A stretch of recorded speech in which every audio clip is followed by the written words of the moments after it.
বাংলাদেশ জাতীয়তাবাদী দল বিএনপির জাতীয়তাবাদী লেখক ফোরামের উদ্যোগে আজ সকাল থেকে আন্তর্জাতিক মাতৃভাষা ইনস্টিটিউট মিলনায়তন ঢাকা বিশ্ববিদ্যালয়ে শহীদ জিয়াউর রহমানের স্মরণে শহীদ জিয়া ও বাংলাদেশ জাতীয়তাবাদী শীর্ষক আলোচনা সভা ও কবিতা পাঠ এর আয়োজন করা হয়। উক্ত অনুষ্ঠানে প্রধান অতিথি হিসেবে উপস্থিত ছিলেন বিএনপির স্থায়ী কমিটির সদস্য ডক্টর আব্দুল মঈন খান। চাকমা সবচেয়ে বড়, তারপরে মারমা, তারপরে কারো সাঁওতাল, হাজং, মুরং, খাসিয়া, রাজবংশী, কোল, ভিল, মুন্ডা, কোচ, লুসাই এবং এরকম সব মিলিয়ে প্রায় 50টি।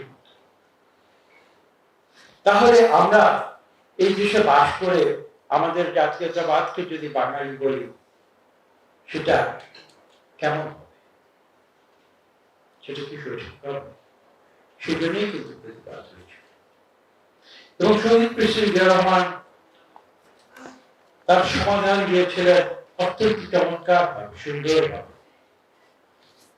তিনি বলেছিলেন, বাংলাদেশ জাতীয়তাবাদ একটি পুষ্পমালের মতো, যে পুষ্পমালে বাঙালি একটি ফুল, এবং সেই ফুলটি হয়তো আকারে একটি বড়, কিন্তু সেই পুষ্পমালের মধ্যে আরো যে ফুলগুলো রয়েছে সেগুলো হচ্ছে এই বিভিন্ন উপজাতি, যাদের নামগুলো আমি উচ্চারণ করেছি।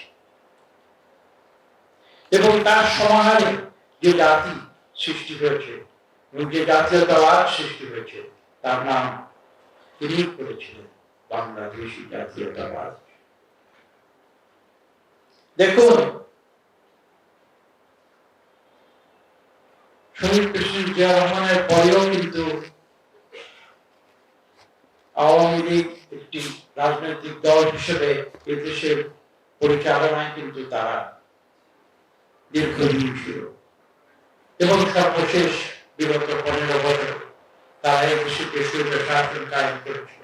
সেটা বাংলাদেশের প্রতিনিধি আমি জানি, কিন্তু আমি এখানে যে কথাটি বলতে চাই, তারা বাংলাদেশী জাতীয়তাবাদ হিসেবে বাংলাদেশের জাতীয়তাবাদকে চিহ্নিত করার পরে